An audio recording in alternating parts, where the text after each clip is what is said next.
lo más, digamos, son 3 libros, ¿está bien? Que son, no que los 3 hablan de lo mismo, sino que son 3 libros, o en realidad 2 de ellos hablan más o menos de lo mismo y uno es alternativo de una parte de la cátedra.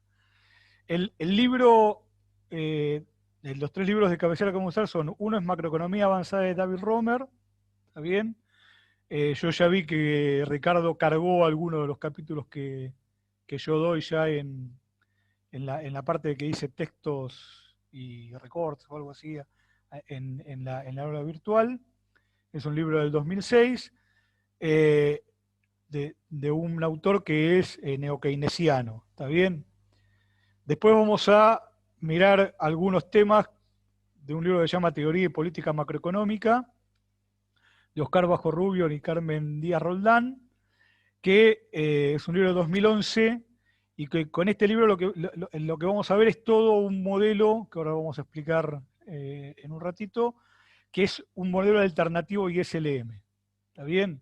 Es decir, parte de ISLM cambia algunos conceptos de ISLM y lo vamos a transformar en un ISLM con reglas monetarias. ¿Está bien? Ahora después vamos a tratar de explicar por qué. Y después vamos a ver también algunas cuestiones de un libro que se llama Macroeconomía Avanzada de Antonio Argandonia y 2 o 3 autores más, que es un libro del 97 y es un libro que es muy parecido al de Romer, ¿está bien? O las cosas que vamos a ver de ese libro en particular es bastante parecido al de Romer. La diferencia que hay entre los dos, y yo por eso los uso como complemento, es que el libro de Romer es mucho más leíble, ¿está bien? Tiene mejores ejemplos y es más didáctico al momento de tener que leer, pero el libro de Romer por ahí tiene muchos saltos matemáticos al vacío, está bien por decirlo de alguna forma, es decir, hay muchas cosas que dice, bueno, pone una determinada conclusión y se sabe dónde sale. Bueno, el libro de Argandonia es más cuidadoso en cómo se llegan a las conclusiones, ¿está bien?, desde la matemática. Entonces se complementan bastante bien, entonces, si bien la clase está hecha básicamente sobre el libro de Romer, yo en algunas cosas les pido que se apoyen en el libro de Argandonia para que entiendan de dónde salen algunas cosas que dice Romer en el libro. Bueno, eso en cuanto a la bibliografía que vamos a utilizar. Más o menos, ¿cuál es la hoja de ruta del curso? Bueno, en el día de hoy, y dado que ya gastamos casi media hora, vamos a tratar de ver un breve repaso de dónde estamos parados en la macro, o de dónde viene dónde estamos parados en la macro, que va a ser un apretadísimo resumen de historia del pensamiento económico hasta nuestros días, más o menos desde Smith, que no pretende ser un curso de historia del pensamiento económico, porque si no Marcelo Garrote me va a lastimar, digamos, porque primero sabe mucho más que yo, y segundo, no es la idea de este curso dar historia del pensamiento económico, pero sí vamos a tratar de decir de dónde vienen algunas cosas que vamos a hablar después. ¿Está bien? Porque a mí siempre me parece muy importante de que nosotros sepamos cuál es el pensamiento que está detrás de un modelo. ¿Está bien? Un modelo dice muchas cosas, el lenguaje matemático también dice muchas cosas, pero es muy importante a veces saber de dónde vienen esas cosas, cuál es el pensamiento, ¿está bien?, que hay atrás del modelo. Después nosotros, o ustedes en Macro 1 sobre todo, aprendieron sobre la base ISLM. Está bien, ahora en un rato lo vamos a criticar un poco ISLM, pero vamos a decir acá un poquito lo que vamos en un ratito a decir. Esos macromodelos, ¿está bien?, fueron muy discutidos después de los 70. Entonces, y esos macromodelos se llaman modelos ingreso-gasto, ¿está bien?, para hablar de una cosa general.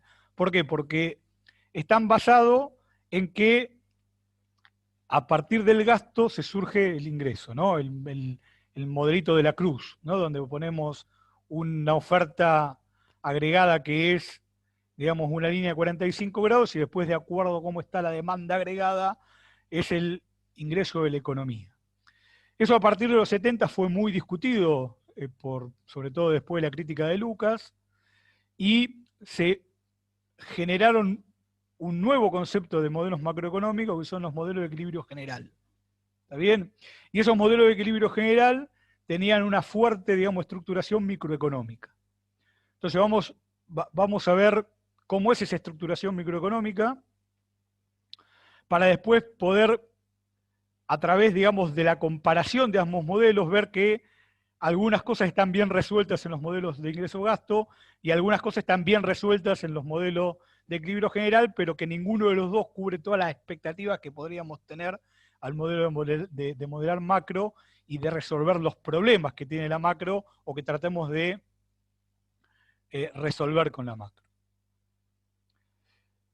Entonces, una vez que hagamos esto, que van a ser, en principio normalmente es la primera clase, no sé si hoy voy a llegar a dar todo, vamos a pasar a pasar del modelo ISLM a un modelo que vamos a llamar ISRM.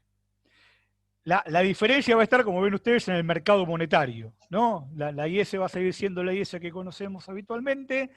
La RM va a ser RM viene de la sigla regla monetaria y va a estar surgido a través de una regla monetaria el modelo.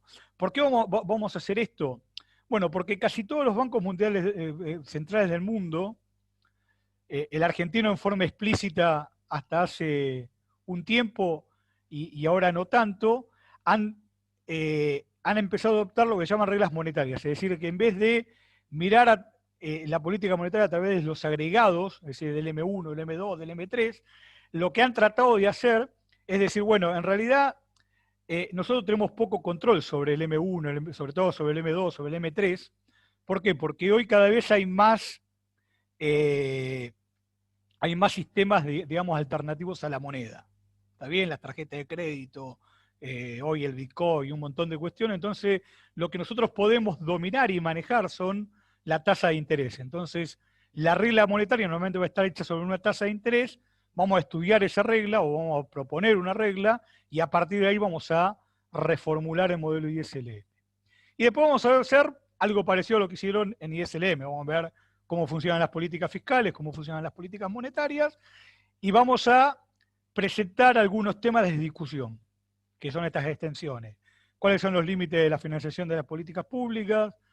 ¿Cómo opera la equivalencia ricardiana? Y vamos a tratar de presentar la equivalencia ricardiana.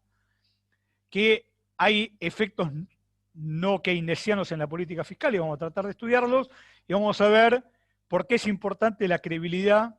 En la Argentina casi no hay que explicarlo esto, pero lo vamos a tratar de explicar, cuál es la importancia de la credibilidad en la política monetaria o de la política monetaria que hace el Banco Central. Después vamos a avanzar y vamos a plantear un modelo oferta y demanda agregada con reglas monetarias. Es decir, así como nosotros pasamos del modelo ISLM al modelo oferta y demanda agregada en Macro 1, acá lo que vamos a tratar de hacer es pasar de este modelo ISRM a un modelo de oferta y demanda agregada. Pero a este modelo de oferta y demanda agregada, con reglas monetarias, le vamos a adicionar algo bastante interesante que sí no ven en Macro 1, que es ver cómo funciona o cómo se estructura la puja distributiva entre empresarios y sindicatos. Es decir, vamos a tener sindicatos en el modelo, va a haber empresarios que van a tener una regla de decisión en el modelo, y en base a esa, digamos, tensión que se genera en el mercado laboral, vamos a determinar cuál es el precio del salario, y de ahí vamos a poder determinar los precios. Y vamos a estudiar después qué pasa cuando hay perturbaciones en la demanda y qué pasa cuando hay perturbaciones en la oferta. ¿Está bien? Y vamos a tener un modelo oferta y demanda agregada mucho más consistente, digamos, que el que vieron en Macroeconomía 1, porque estamos en un curso más avanzado y podemos ponerle un poquito más de estructura al modelo.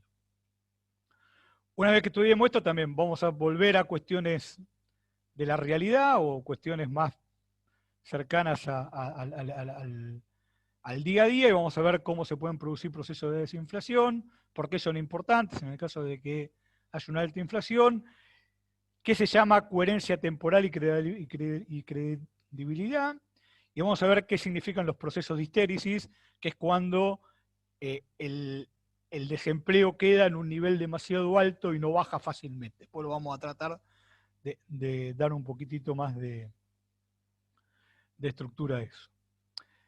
Esto va a ser como una, vuelvo a repetir, como una ampliación de la visión que tienen de Macro 1 a través de macromodelos con un poquito más de estructura. Y después que terminemos de estudiar esto, vamos a pasar a teorías de crecimiento económico. Si ustedes me preguntarían a mí, yo daría esto primero, pero digamos, dado de que vienen con el impulso de la IES, el LM y todo eso de Macro 1, me parece siempre más importante refrescar desde ahí y después mirar crecimiento. Vamos a mirar crecimiento económico. ¿Y por qué vamos a mirar crecimiento económico? Porque el crecimiento secular de los países es algo importante, digamos. Uno mira cualquier país y puede encontrar de que, qué sé yo, de los últimos 30 años hay países que crecieron mucho más que nosotros y hay países que crecieron mucho menos que nosotros. Entonces lo que vamos a tratar de mirar es algunos modelos. Vamos a mirar concretamente un modelo de estilo bien neoclásico y un modelo bien de estilo bien neokeynesiano, con los cuales vamos a tratar de discutir, digamos, cuáles son las condiciones que se tienen que dar a un país para que éste tenga crecimiento. Porque el crecimiento es, entre otras cosas, digamos, como la condición necesaria, aunque no suficiente, para mejorarle la calidad de vida a la gente. Si uno no crece, o no crece a un determinado ritmo a través del tiempo, eso genera, digamos, que uno tenga cada vez menos ingreso por habitante, y si bien la distribución es un tema importante, si uno no tiene que distribuir es difícil, digamos, poder generar mejores procesos de distribución. Y por último, si llegamos, vamos a introducir teorías del ciclo, en donde vamos a estudiar primero en términos generales qué es el ciclo económico, y una vez que estudiemos qué es en términos generales el ciclo económico, vamos a mirar también un modelo neoclásico de ciclo, que es el modelo de ciclo real, que es uno que estudió o que, digamos, planteó Lucas, y vamos a estudiar un modelo keynesiano, ¿está bien?, en esta idea del desequilibrio constante que tienen los modelos keynesianos y cómo afectan eso al ciclo. Bueno, esto es la idea de lo que vamos a ver conmigo. Normalmente llegamos al ciclo, yo este año lo veo medio complicado, pero vamos a tratar de dar todo el programa. Bueno, entonces vamos a arrancar con la clase de hoy. ¿Hasta acá alguna duda? Esto sería más o menos lo que digamos, vamos a mirar en términos generales. ¿Dudas, comentarios, algo que quieran decir? Si no, avanzamos. Bueno, vamos a hacer un breve repaso del pensamiento económico. Y vamos a empezar bien por los clásicos, bien por la teoría del valor. ¿Por qué vamos a empezar por la teoría del valor? Porque fíjense que ustedes cuando arrancan macroeconomía, ¿no?, les dan cuentas nacionales. Y cuentas nacionales, entre otras cosas, lo que trata de medir es cuál es el valor, ¿está bien?, o el valor agregado que hay en una economía en un año dado. ¿Está bien? Después nos dicen, hay 3 formas de medirlo, pero básicamente, digamos, lo que estamos tratando de mirar es el valor agregado.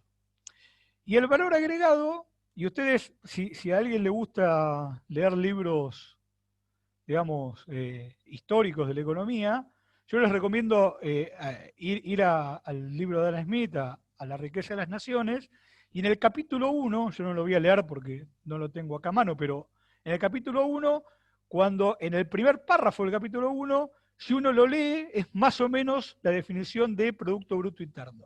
El tipo dice, yo voy a hacer este libro porque, y define el Producto Bruto Interno, casi como lo definimos hoy nosotros. Y atrás de esa concepción era que estaba el valor en Smith. ¿Y qué decía? Para Smith, ¿qué era el valor? Él tenía una teoría de valor trabajo. También lo que nosotros en Macro 1 llamábamos el ingreso neto nacional a costo de factores, perdón, neto interno a costo de factores. ¿Está bien? Que él no lo dividía en las 4 factores que lo dividimos hoy nosotros, pero claramente estaba la renta, claramente estaba el salario y claramente estaba, él lo llamaba beneficio, nosotros lo llamamos interés, como retribución del capital. Junto con Adam Smith hubo otra persona que también fue muy importante en la historia del pensamiento, que es David Ricardo. La diferencia que hay entre Smith y Ricardo es que Smith era era un filósofo, ¿no? Él escribió muchas cosas, pero escribió 2 libros muy importantes. La riqueza de las naciones, que es lo que lo hizo hoy conocido mundialmente, y un libro que se llama La teoría de los sentimientos morales. Ese libro, La teoría de los sentimientos morales, que era un libro de filosofía, era el libro predilecto de Smith. Smith no creía que su libro era la riqueza, era este el libro. Era un filósofo. Y como filósofo, él miraba la cosa desde cómo interpretar, ¿está bien?, los procesos económicos. David Ricardo era un señor que se... Perdón que tengo un problema con los perros. Denme un minutito. A ver si me puedo... Sam, basta. Bueno, vamos a tratar de seguir, perdón. Ese problema de ancla... Perdón, Bueno, perdón, David Ricardo lo que era un hombre práctico, era un hombre que trabajaba en la bolsa, por ejemplo, en Nueva York, y hablaba desde la practicidad. Pero los 2 coincidían en la teoría del valor, en esto coincidían, y ellos pensaban, yo lo voy a poner en términos modernos, pero de los libros de David Ricardo y de Adam Smith, pensaban varias cosas. El primer tema es que los mercados se autorregulan. ¿Qué significa que los mercados se autorregulen? Significa de que si yo tengo una posición de desequilibrio en el mercado, sea cual sea, esa posición de desequilibrio, digamos, va a llegar de vuelta a una posición de equilibrio sin necesidad de que intervenga nadie.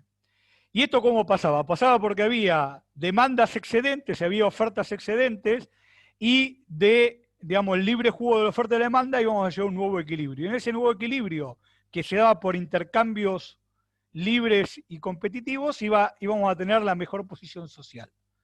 Esto nos llevaba a que todos, digamos, digamos, todos los equilibrios que se daban en estos mercados, a razón de lo que decían Ricardo y Smith, eran óptimos paretianos con máximos beneficios para todos los participantes.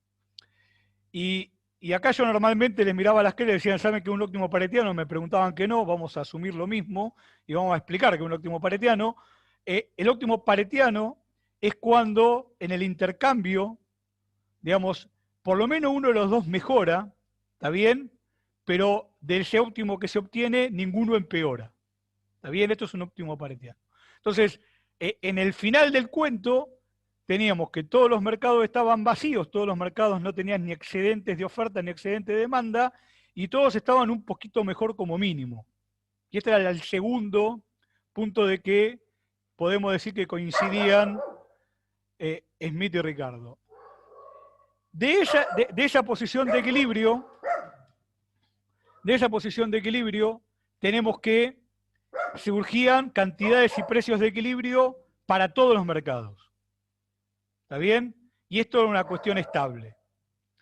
Y por último, la distribución se hacía en términos modernos, no lo plantearon así, obviamente, Ricardo y Smith, ¿no? En términos de que la distribución surgía de que a cada factor le pagaban, está bien, el salario, el beneficio, como puse yo ahí, si quieren la renta, de lo que era su productividad marginal. Por lo cual, si cada uno recibía lo que producía y aportaba a la producción, claramente no había una puja distributiva, porque cada uno, ¿está bien?, tenía la posibilidad de recibir lo que aportaba el sistema. Entonces, esto que escriben Adam Smith y Ricardo entre 1776 y 1817, ¿qué implicó? Implicó que ellos escribían en un momento donde se estaban destruyendo los reinos feudales de posiciones de pobreza extrema absoluta, y venía la gente a la ciudad, y en la industrialización que se iba dando en la ciudad conseguían empleos y estaban mejor, por lo cual había un ambiente optimista. ¿Está bien? Y por eso, digamos, gran parte de lo que plantean tanto Smith como Ricardo son muy positivos respecto al capitalismo. Ahora, 50, 60, 70 años después, el capitalismo empezó a mostrar sus debilidades. Y empezó a haber un montón de gente que criticaba, obviamente, las posiciones del capitalismo. Bueno, la persona por antonomasia que critica el capitalismo y que es el más conocido por la obra monumental que hace en El Capital es Karl Marx. Karl Marx, que lo escribe, como ven ustedes, 50 años después de Ricardo, es un tipo de que trata de discutir, no tanto con Smith ni con Ricardo, sino con algunos autores, digamos, más cercanos a él, pero ¿cuáles eran las posiciones de Marx? Bueno, el primer problema es que él encuentra, partiendo de la teoría de valor-trabajo, de que la sociedad capital-trabajo no tenía tenía una relación totalmente conflictiva. Es decir, había puja distributiva. Y que cuando ganaba más el capital, el que perdía era el salario, por definición. ¿Está bien? Y entonces él, desde algo que lo que termina discutiendo, y perdónenme, acá vamos a hacer casi una aberración académica, como lo voy a contar, pero lo que él termina diciendo es que, bueno, si de cada 100 horas si uno trabajaba 7 horas al día, le pagaban 5, ¿está bien? Porque lo que valía el producto de su trabajo era de las 7 horas, porque las 7 horas las aportaba el trabajador, eso implicaba que esas 2 horas, ¿está bien?, generaban lo que él creó como concepto de la plusvalía y de la explotación marxiana. ¿Está bien? Esto es una apretada síntesis, perdónenme, que está muy lejos de ser exactamente lo que dijo Karl Marx. Pero para que tengan una idea, la idea era que de las 7 horas que trabajaba esta persona, 12 la que daba el capitalista, por lo cual eso generaba una renta, digamos, de explotación que se la quedaba el capital. Y esto generaba esta relación conflictiva. Y esta relación conflictiva era lo que iba a generar problemas, digamos, a nivel social y de distribución en el mundo. Ahora, Marx aparte decía dos cosas más que eran importantes. Por uno, él tenía mínimamente dos teorías de crisis. Una que era de subconsumo. ¿Qué era la crisis del subconsumo para él? Era que en esta exsanción que le hacían al trabajador, el trabajador no, digamos, no podía volver a comprar todo lo que se producía. Y si no podía volver a comprar todo lo que se producía, había, digamos, cada tanto, digamos, muchas mercaderías en las estanterías, y eso generaba una crisis de corto plazo en el capitalismo. ¿Está bien? Pero también decía de que los empresarios generaban crisis de sobreproducción, porque se equivocaban en lo que tenían que consumir, en lo que tenían que fabricar, tomaban más mano de obra de la que tenían que tomar, y eso les generaba, digamos, que también que se generaban, digamos, estanterías con mucho producto, pero porque se estaba produciendo más de lo necesario. Y esas dos cuestiones generaban crisis recurrentes en el capitalismo. ¿Está bien? Y esto también lo dice en El Capital.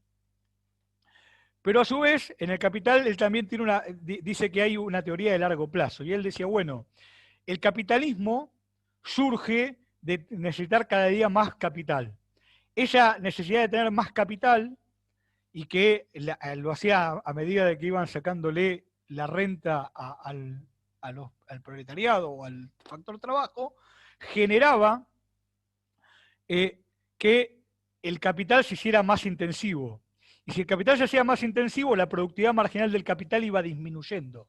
Y él decía, en el extremo va a ser tan baja la productividad marginal del capital que la tasa de ganancia de la economía va a ser extremadamente baja, no se va a acumular más capital y eso va a generar una crisis.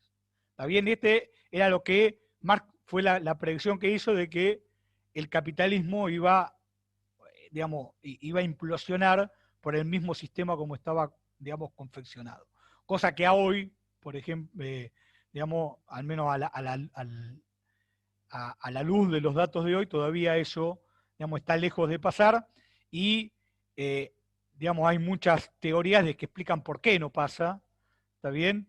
Si bien hay todavía economistas marxistas de que tienen, ¿cómo se llama?, estudios econométricos o estudios estadísticos donde dice que sistemáticamente sigue bajando la tasa de ganancia. Entonces, hasta acá lo que podríamos llamar la economía clásica.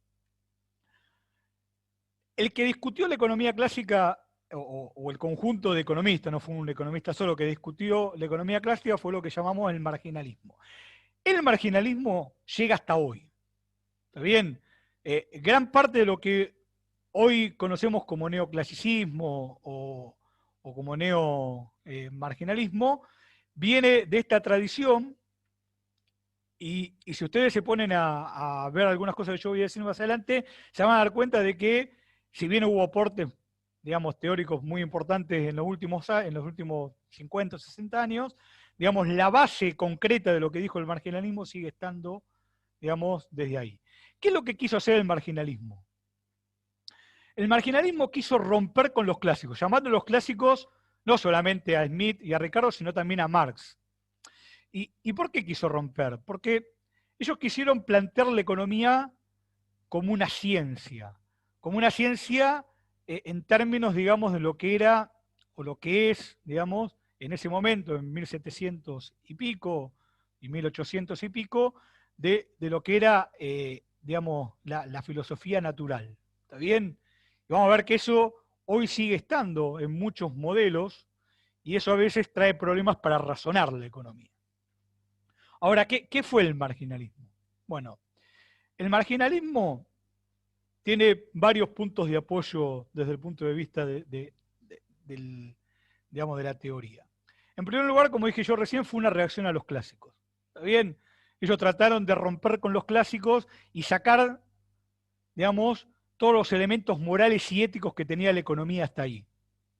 Tanto Ricardo no tanto, perdón, pero Smith, como Marx, como George Stuart Mill, como muchos de los que son los clásicos por excelencia, Malthus, o muchos, digamos, cuando escribían de economía, escribían desde la filosofía moral, ¿está bien? O de conceptos éticos, o escribían diciendo, bueno, esto está bien o esto está mal, digamos, y lo primero que trataron de hacer el marginalismo fue sacar eso, y decir esto, digamos, lo podemos asimilar a un lenguaje formalizado, a un lenguaje más atado a la asimilación de la matemática.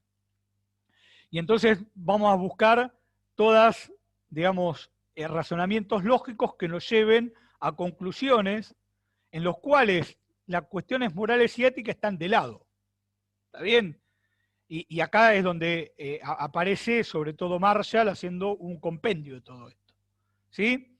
Pero aparte de esta asimilación a la matemática, digamos, uno de los principales cuestiones que trataron de sacar el marginalismo es decir que no había más clases.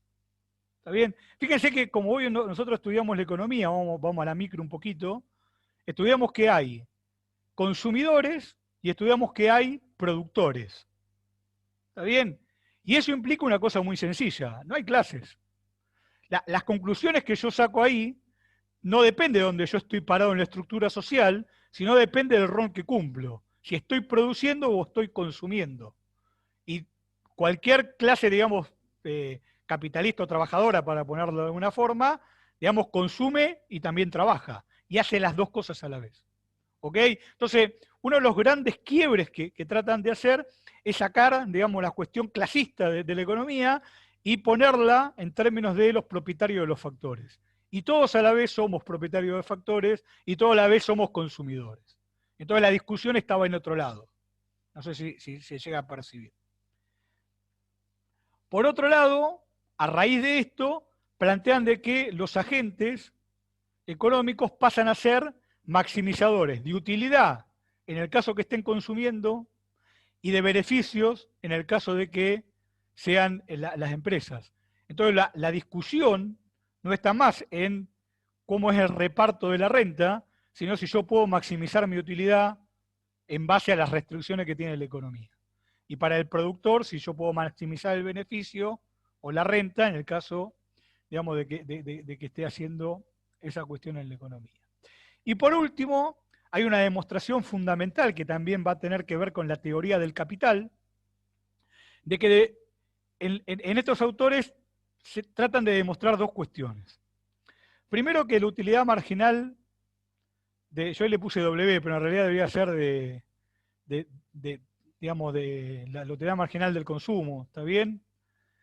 Ahí la W no es riqueza, sino es welfare, de bienestar. También la utilidad marginal del bienestar está dada, entre otras cosas, por la desutilidad marginal de las horas trabajadas. Con la idea de que yo, cuanto más cantidad trabajo, cuanto más horas pongo al trabajo, digamos, yo voy a ser más infeliz. Si cuanto más horas de ocio tengo, debería estar mucho más contento. ¿Está bien? Y eso me da el por qué la gente trabaja. ¿Está bien? ¿Y por qué la gente trabaja? Porque cuanto más horas trabaja, más ingreso produce para su persona, ¿no? Si yo trabajo 10 horas en la oficina, seguramente voy a ganar más plata si trabajo 8. ¿Está bien? Y esto, digamos, es el primer razonamiento que hacen. Y el segundo razonamiento, que por ahí es más relevante a lo que estamos hablando, es que la productividad marginal del capital va a ser igual, que recuerden que la productividad marginal del capital es equivalente a, digamos, a la tasa de interés y es equivalente a la retribución del capital. Si la productividad marginal del capital va a ser igual a la desutilidad marginal de la espera. Y entonces, y ustedes me dirán, ¿y qué tiene que ver la espera con todo esto? ¿A qué estamos esperando? Vamos a tratar de explicarlo. Este fue el mecanismo que encontró el marginalismo para explicar por qué había que retribuir al capital. Y la idea más o menos es esta. Vamos a suponer de que no hay nada de capital en el mundo, ¿está bien? Cosa que sería una cosa que hoy sería impensable, pero vamos a suponer de que estamos en un estadio donde nadie tiene capital. Y que yo tengo una cantidad de consumo que o me lo puedo consumir o puedo una parte de eso ahorrarlo, ¿está bien? Para, por ejemplo, que eran todas semillas y me puedo comer todas las semillas, o de esas cantidades de semillas puedo separar un poquito para sembrar y poder tener semillas al año siguiente, o poder tener trigo el año siguiente. Bueno, yo tengo esas dos opciones. ¿Qué es lo que diferencia uno al otro? De que yo para poder tener trigo al otro año, tengo que esperar ese año, por lo cual tengo que esperar un año. ¿Está bien? Entonces, si yo tengo la voluntad de separar esa cantidad de semillas y puedo esperar ese año, y entonces esas semillas se transforman en mi capital, voy al otro año poder volver a comer. Bueno, entonces, ¿de qué va a depender el capital? De cuánto yo tenga, digamos, de capacidad de esperar. Y esa capacidad de espera para mí es una desutilidad, porque es algo que hoy no voy a consumir y que hoy no me va a dar una satisfacción inmediata, pero sí me la va a dar dentro de un año cuando no me muera de hambre.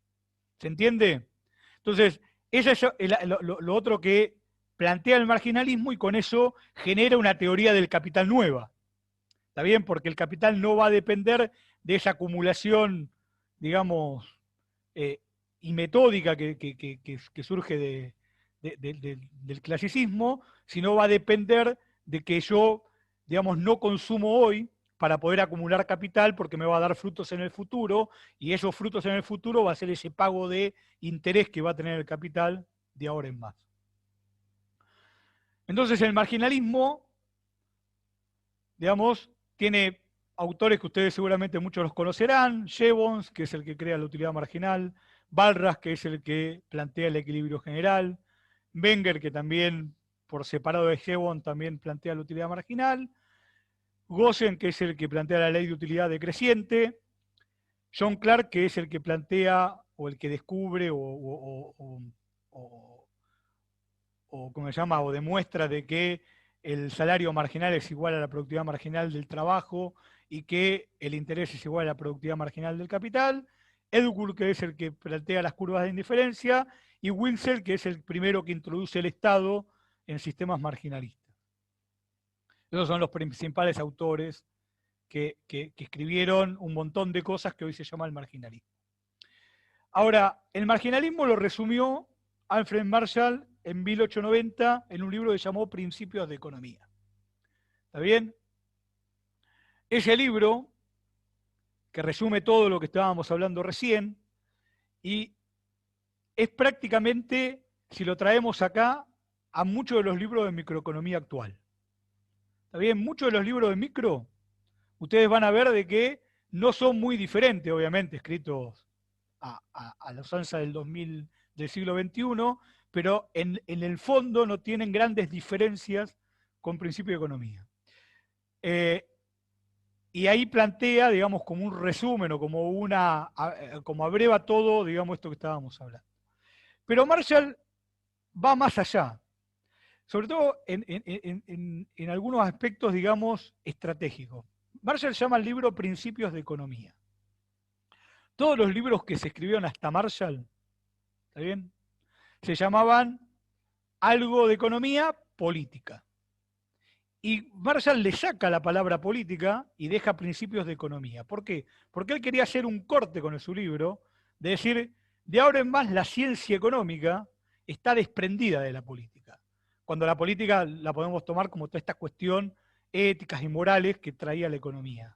Y de ahora en más va a ser una ciencia que se apoya en estas cuestiones de razonamientos lógicos. ¿Sí? Y este fue, digamos, el punto de quiebre o un punto de quiebre importante en la economía. Ahora, todo eso más o menos anduvo bien hasta 1929. En 1929, ¿qué pasa? Pasa un hecho mundial asimilable a lo que hoy está pasando con la pandemia, por ahí de acá surjan, digamos, gente que escriba cosas interesantes nuevas, que fue la crisis o el crack del 29, que fue que se rompió una gran burbuja, básicamente, para decirlo mal y pronto, en la bolsa de valores de Estados Unidos o de Nueva York, y eso provocó una gran recesión mundial. Esa recesión, digamos, las herramientas que tenía la economía no la explicaban, o por lo menos no explicaban la salida. ¿Está bien? El mercado no encontraba cómo, sin intervención de nadie, poder volver a un cárcel natural. O si lo tenía, era muy lento y era muy costoso desde el punto de vista social. Entonces aparecieron dos autores importantes ahí. Uno fue Kalecki, que en 1939 escribió ese libro, Estudios sobre la teoría del ciclo económico, en donde lo que plantea Kalecki, que era un autor que venía del marxismo, era que los ciclos económicos están muy influenciados por las decisiones de inversión de los empresarios. Y que esas decisiones de empresarios son muchas veces irracionales y que esa irracionalidad lleva al ciclo económico y terminaba, digamos, generando los problemas que había en 1929. 3 años antes de ese libro, Keynes escribe la teoría general. Bueno, de Keynes no tengo que hacer una introducción porque, digamos, básicamente todo lo que ustedes estudiaron en Macro 1 es economía keynesiana, por lo cual, digamos, Keynes, digamos, al igual que Marshall en 1890, en 1936, planteó una revolución en la economía que hoy todavía seguimos, digamos, siendo conteste a las cosas que decía Keynes, pero básicamente tenía estos 4 o 5 puntos principales en el libro. Primero, que los mercados agregados no funcionan como los mercados individuales, ¿sí? Y esto es importantísimo. Digamos, él decía, ojo, nosotros no podemos tratar la macroeconomía o mirar la economía de una nación como si estuviéramos mirando el mercado de la papa. ¿Está bien? No funcionan igual. ¿Por qué? Porque cuando tenemos muchos mercados agregados, empiezan a ser más patentes las cuestiones sociales que atienden a la economía. ¿Está bien? La gente a veces actúa de determinada forma, no porque el mercado le está dando una señal con el precio, sino porque está leyendo en el diario de que va a haber una hecatombe económica. Entonces por ahí empieza a amarrocar dinero. Y si amarroca dinero, deja de consumir. Y si deja de consumir, hay un problema de consumo y eso me lleva a una recesión. Y eso no tiene nada que ver con el mercado de la papa. Entonces lo primero que plantea es que, ojo, tenemos que mirar los mercados agregados, digamos, desde una concepción más, de mirar de mirar la economía como una ciencia social que siempre fue, y no mirarlo como un mercado individual, donde por ahí sí, en una entelequia de un mercado competitivo, podemos pensar de que funcionan las fuerzas en el mercado.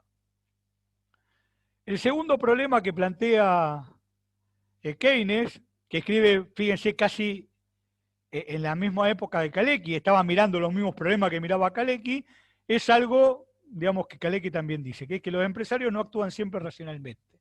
Eso Keynes lo llamaba el animal spirit de los empresarios. ¿Está bien? El espíritu animal de los empresarios. ¿Y qué era este espíritu animal? Este espíritu, perdón, animal. Era que cuando había un auge económico, los empresarios, digamos, racionalmente, uno puede pensar de que ese auge va a terminar en algún momento, y Keynes eso no decía que los empresarios no lo percibían, y entonces sobreactuaban en las épocas de auge. Y como sobreactuaban en la época de auge, terminaban generando, ¿está bien?, problemas de sobreproducción.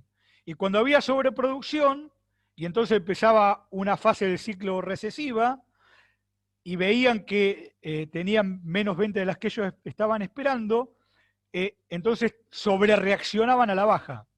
Y entonces ahí echaban trabajadores, digamos, invertían muchísimo menos de lo necesario y generaban que las recesiones sean más importantes de lo que normalmente deberían ser. Y ese, digamos, actuar irracional de los empresarios hacía que los ciclos económicos sean muy potentes, ¿sí? Y que se debía, sobre todo, como, digamos, coincidiendo con Kalecki, a que o sobrereaccionaban en la inversión o subvaloraban la inversión.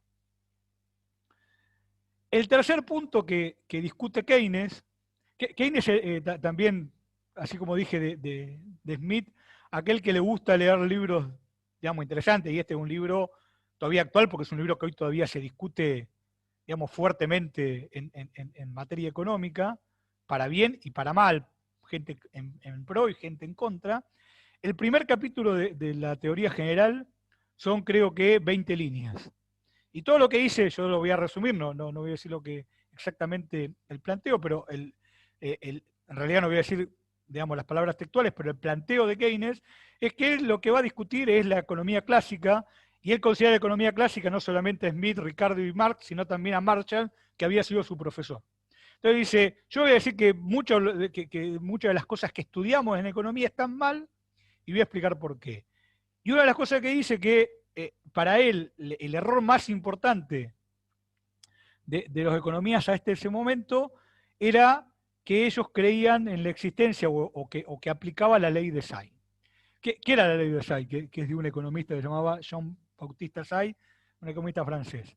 Y es que la oferta produce su propia demanda. ¿Qué significa esto? ¿Qué significa que la oferta produzca su propia demanda? Y vamos a ver después que esto es una discusión actual. Que la oferta produzca su propia demanda significa que si yo tengo que mirar algo macroeconómicamente, tengo que mirar la oferta. Porque si la oferta está pujante, todo lo que produzca la oferta, de alguna forma se va a tener que vender, porque produce, del otro lado de la oferta, produce pagos a los factores productivos. Y esos pagos a los factores productivos van a generar la demanda de la misma oferta que se produjo. Por lo cual, el sistema cierra y deberíamos no tener crisis de producción. ¿Está bien? ¿Por qué? Porque la oferta produce su propia demanda. Keynes dice esto está equivocado. Y está equivocado básicamente por una cuestión, porque la gente no consume todos sus ingresos. Toda la gente, como ustedes han visto en Macro 1, tiene una propensión a ahorrar, y esa propensión a ahorrar hace de que haya menos posibilidad de consumo, y entonces la oferta no produce su propia demanda. Hay una parte que va a ir ¿cómo se llama? A ahorro. Y si ese ahorro después no se transforma en inversión, terminamos produciendo de que hay más oferta que demanda y por lo cual aumentan los stocks y con eso se produce el ciclo. ¿Está bien? Y este era uno de las herramientas fundamentales que plantea Keynes en su libro como hipótesis de modo de discusión, que la ley de Say era equivocada. Y por último, y esto también esto era revolucionario en ese momento, es lo que dice o revolucionario para la corriente principal de la economía, que es a la que él se está dirigiendo. Él lo que dice es que los mercados pueden tener puntos estacionarios de desequilibrio. O en realidad, si planteo de otra forma, que puede haber puntos estacionarios donde haya equilibrios, pero con desempleo. ¿Está bien? ¿Qué pasaba en 1929, cuando él estaba mirando la economía? Había un punto de equilibrio que era ese punto tan bajo de producción, donde había un 25% o un 20% de desempleo en Estados Unidos, que era una cosa inaudita para Estados Unidos de esa época, y que no había nada en el mercado que quisiera de que baje eso. Entonces él decía, bueno, puede ser que pase, está bien, para los argentinos es más común verlo, entonces no nos parece una cosa más lógica, pero piensen en la economía que él estaba estudiando, puede ser que pase de que en algún momento del tiempo la economía se estacione en un lugar donde el desempleo sea muy grande. Y como él miraba, como Keynes era, aparte de ser economista y muy buen economista, era un hombre que venía de la política, entonces él lo que planteaba era, bueno, pero eso no es, no es socialmente estable. Yo no puedo tener una economía con un 20% de desempleo. Y eso lo que va a terminar es destruyendo el capitalismo. Entonces él lo que dice en su libro, dice, yo voy a dar herramientas para que el capitalismo subsista. Y esa herramienta que él plantea para que el capitalismo subsista es que el Estado tome intervención y esa falta de inversión que se daba por este actuar de los empresarios que invertían menos de lo necesario, lo iban a crear, digamos, desde el Estado. ¿Está bien? Y esta es, digamos, la revolución que genera Keynes en la discusión económica. Básicamente son estos 4 puntos, digamos, podemos encontrar más cosas en la obra de Keynes, pero básicamente los 4 puntos importantes son esos. Ahora bien, del marginalismo y de Keynes, un año después de la teoría general, en 1937, ese señor Hick, que también ustedes lo han escuchado nombrar porque ha tenido muchos aportes también en la microeconomía, hace lo que se llama la síntesis neoclásica. Y la síntesis neoclásica es lo que ustedes estudiaron en Macroeconomía 1 como modelo ISLM. ¿Está bien? El modelo Hick-Hansen, ¿está bien? Es el modelo que sale de esta síntesis y es un modelo que toma cosas que vienen de la ortodoxia, es decir, del marginalismo, cosas que vienen de Keynes, hace un gran berenjenal y crea el modelo ISLM. Que desde el punto de vista de la explicación de Keynes es estrictamente, digamos, muy, digamos, esclarecedor, pero que al tomar algunas cosas del marginalismo y algunas cosas de Keynes, termina no siendo ni chicha ni limonada. Por ejemplo, ustedes van a ver que el modelo de ISLM plantea de que si tenemos algún punto por fuera del equilibrio, el modelo vuelve al equilibrio. ¿No? Esto se lo explican en Macro 1. Yo cuando doy eso trato de decir, bueno, esto no es estrictamente así. ¿Está bien? ¿Por qué? Porque Keynes lo que decía era justamente que si estábamos en un punto por fuera del equilibrio de pleno empleo, podía ser estable ese equilibrio. Y que la única forma de ir ahí era haciendo política económica, es decir, o política monetaria o política fiscal. Bueno, entonces, el modelo de Hitch trata digamos, de aunar o de llevar a Keynes a la corriente principal de la economía, haciendo un modelo que queda ahí medio a mitad de camino, pero que es el modelo que se discutió hasta los 70, o que se usó de base en la economía hasta los 70. ¿Qué pasa en los 70? En los 70 pasa otro crack, lo que se dio a conocer como la crisis del petróleo. En la crisis del petróleo, ¿qué pasa? Pasa que, digamos, digamos, Estados Unidos no puede sostener el patrón de Bretton Woods, el patrón de que todas las monedas del mundo estaban atadas al dólar, y cuando suelta eso, se empiezan a generar un montón de devaluaciones competitivas en muchos países. ¿Está bien? Y esto generó a que haya, digamos, crisis de deuda en Latinoamérica y crisis, digamos, de inflación crisis de inflación eran del 10%, del 15% de inflación, ¿no? No como las que tenemos nosotros, en los países centrales con desempleo, y se empezó a discutir qué es lo que estaba mal. Y pasaron dos cosas. Por un lado, de que se empezó a discutir algo que venía concomitante a la síntesis neoclásica, que fue el modelo de Phillips o la curva de Phillips, ¿está bien? Y se empezó a discutir eso, y para los clásicos o para los neoclásicos planteaban que la curva de Phillips era en realidad una curva que estaba en el pleno empleo en términos verticales, y los neokeynesianos decían, no, la curva tiene la relación de que cuanto los salarios son más altos, hay más desempleo, y cuanto son más bajos y por ende hay menos inflación, hay menos desempleos, pero hubo una crítica fundamental o un paper fundamental que lo hizo Lucas en los 70, que planteó, que se dio a conocer como la crítica de Lucas después, que planteó de que estos macromodelos, oferta agregada y demanda agregada, el modelo ISLM, la curva de Phillips, el error que tienen es pensar que la gente no aprende con el tiempo. ¿Está bien? Y dijo, todos estos modelos tienen expectativas ad hoc. ¿Y cuáles eran las expectativas ad hoc de estos modelos? Por ejemplo, la propensión marginal a consumir. El modelo, el modelo ISLM que dice que si la propensión marginal a consumir es 0,7, este consumidor, independiente de lo que pase en el mundo, si le dan un peso más, hay 70 centavos que consume y 30 centavos que ahorra. Y no importa si en el medio hay un desequilibrio macroeconómico importante de que pasó muchas veces y que él aprendió de que va a haber una devaluación inmediatamente, o es muy probable que pase inmediatamente en el tiempo. Y que en realidad los actores económicos no funcionan así. Y como los actores económicos aprenden, esas propensiones en realidad son variables en el tiempo.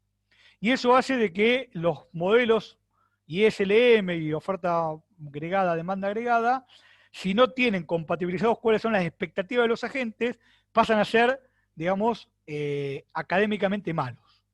¿Está bien? Y entonces la ciencia se dividió básicamente en dos cuestiones.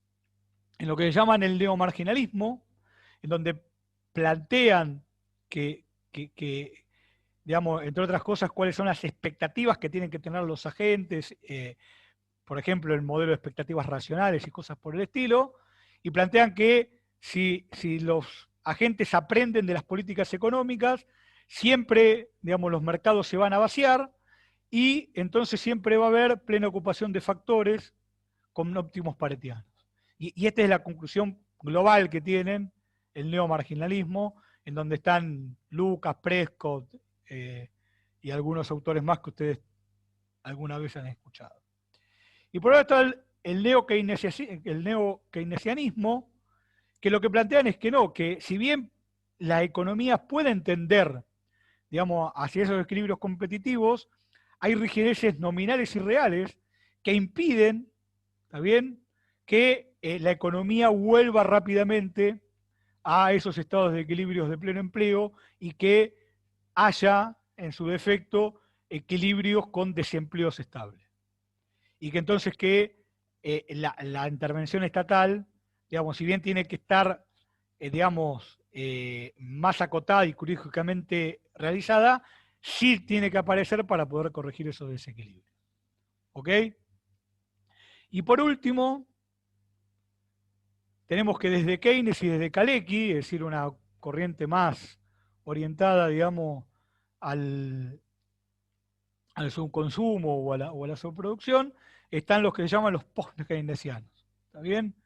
Y los post-keynesianos son, por ejemplo, lo que hoy se da a llamar la teoría monetaria moderna.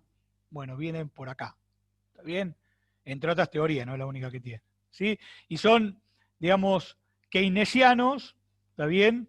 Pero que no comparten, digamos, la visión de ponerle estructura microeconómica o ponerle algo a estructura microeconómica o expectativas, digamos, ¿cómo se llama?, a los modelos, y plantean más que hay problemas de fondo, digamos, en la estructura de la economía capitalista que hace que las crisis pasen, sobre todo atados a la inversión. Bueno, eso para poner más o menos dónde está la economía.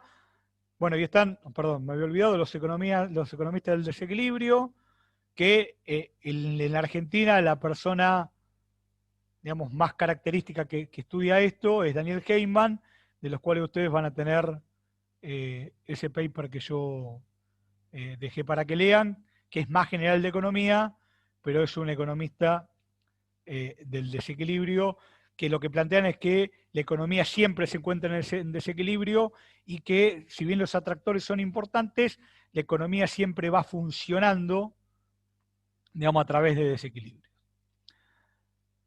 Bueno, por último, acá le pongo algunos autores, ¿está bien? Los autores neomarginalistas más importantes son Sargent, Lucas, Prescott, Barrow, Kingland y Plosser. Esos son los más importantes, los que más van a escuchar. Los neo-keynesianos más conocidos son Fisher, Taylor, Romer. Romer vamos a estudiar largamente algunos modelos a través de la pluma de él. Manqui, Summer, Blanchard, Stiglitz, Bernanke. Digamos, todos tipos, como ven, muchos que, digamos, han tomado decisiones porque o han sido secretarios del Tesoro de Estados Unidos, o Stiglitz es una persona que estuvo mucho tiempo tanto en el Fondo Monetario como en el Banco Mundial. Bernanke fue secretario del Tesoro, bueno, tipos verdaderamente importantes. Los post-keynesianos más importantes son Robinson, Davidson y Minsky, ¿está bien? Por si a alguno le interesa leerlo. Y esto no lo vamos a repetir porque ya lo repetimos. Y los principales economistas del desequilibrio, ya te dejo, son Malingboom, Clover y Leijenfeld. Sí. Manqui fue también, creo, el presidente del Consejo de Asesores del presidente de Estados Unidos, creo. Puede ser, no te lo sé.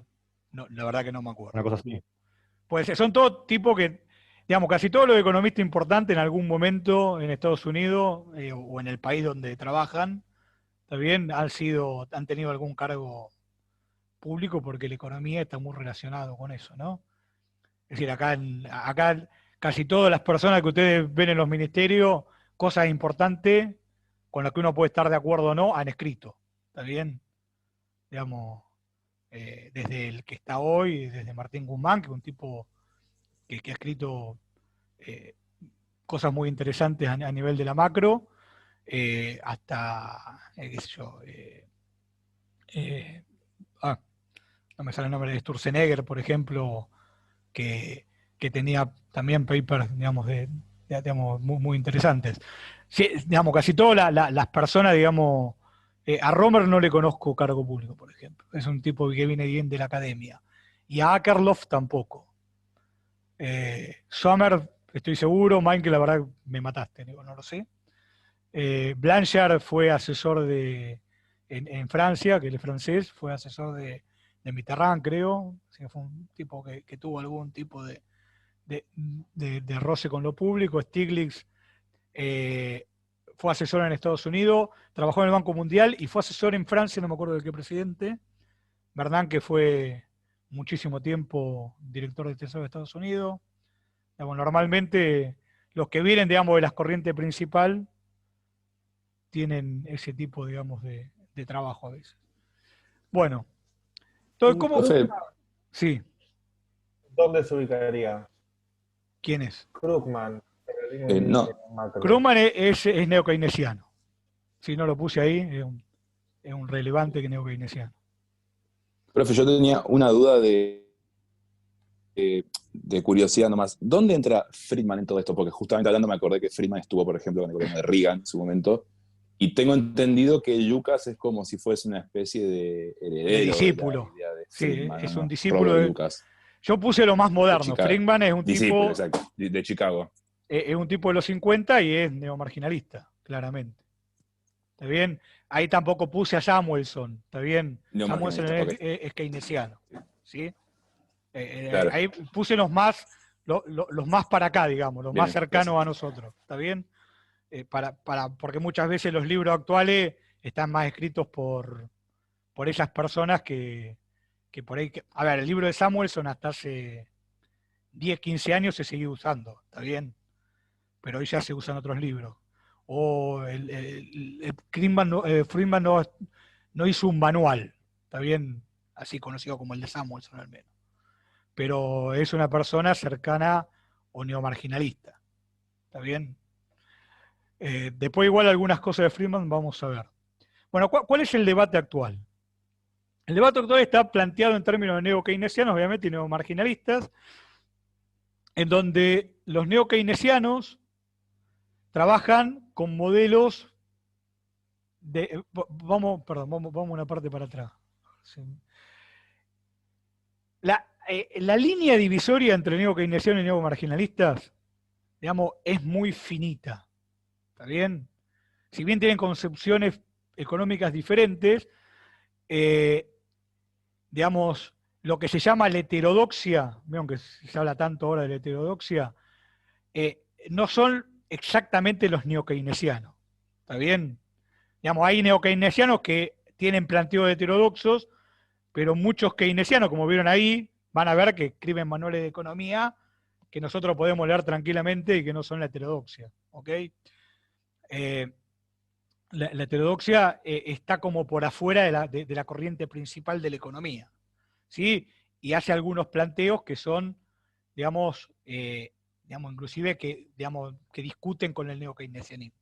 Si bien hay neokeynesianismo o hay neokeynesianos que tienen planteos heterodoxos, ¿ok?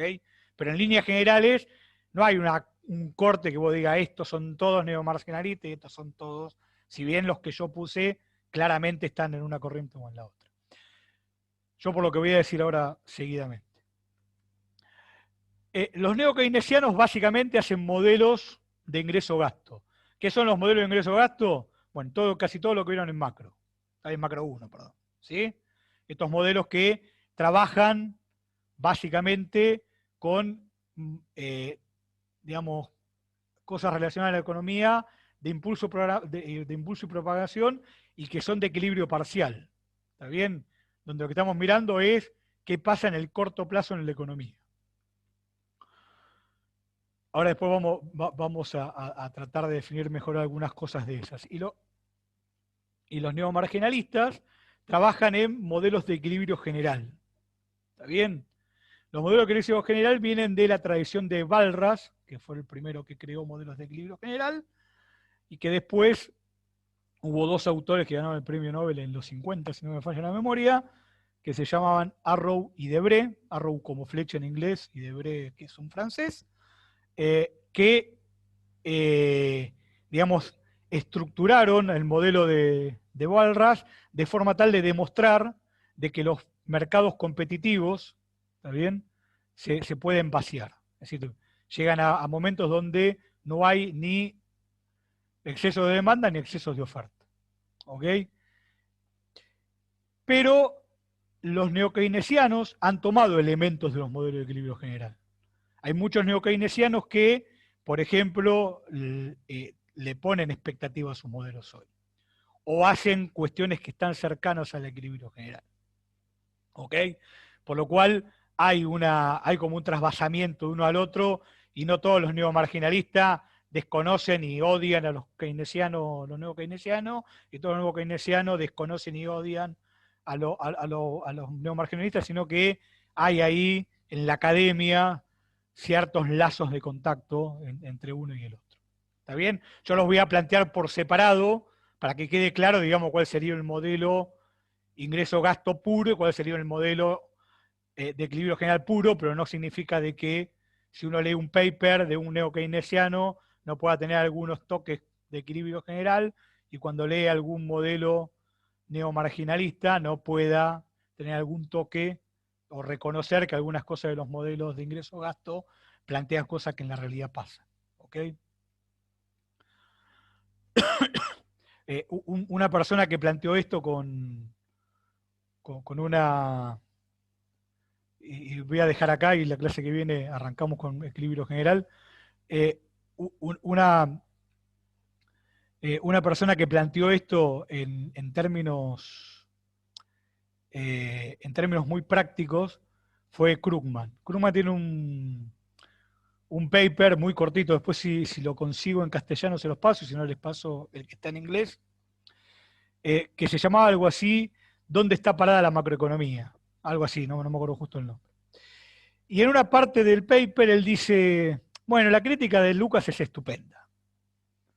Y nadie puede negar, ahora te pregunto exactamente esta pregunta que está acá debe ser de hace como media hora, Lucas, Lautaro, y te la trato de contestar. Perdón que no la había visto.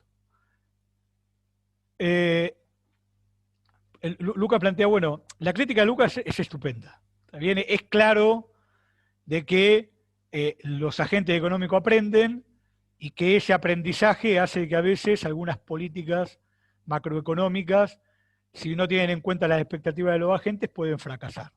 La Argentina es un rosario, ¿está bien? Es un rosario de demostrar eso, ¿está bien?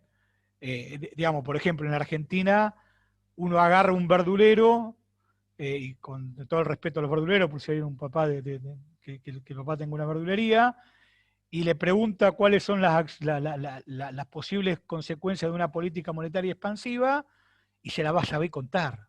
¿Por qué? Porque en la Argentina hay tanto desastre con eso, que, digamos, todos los agentes económicos más o menos saben qué pasa a la larga si nos excedemos. No significa que sea mal hacer política monetaria, si nos excedemos en forma constante y permanente en hacer política monetaria expansiva.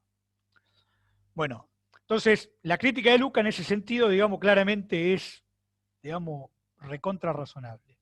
Pero Krugman dice, bueno, pero de los modelos de la crítica de Lucas han salido modelos matemáticamente perfectos, pero que a veces no logran describir nada de la realidad. Entonces, ¿de qué me sirve a mí tener un modelo económico, matemáticamente perfecto y de razonamiento lógico perfecto y que es prácticamente, digamos, impenetrable en la crítica desde el punto de vista de la lógica, si cuando lo voy a poner en la práctica no me puede predecir ni siquiera qué va a pasar dentro de 2 días? Y en cambio el modelo ISLM, con todos los defectos que se le puede encontrar desde la lógica formal, me dice que cuando aumento la política fiscal va a aumentar el nivel de producto y va a aumentar la tasa de interés. Y cuando yo miro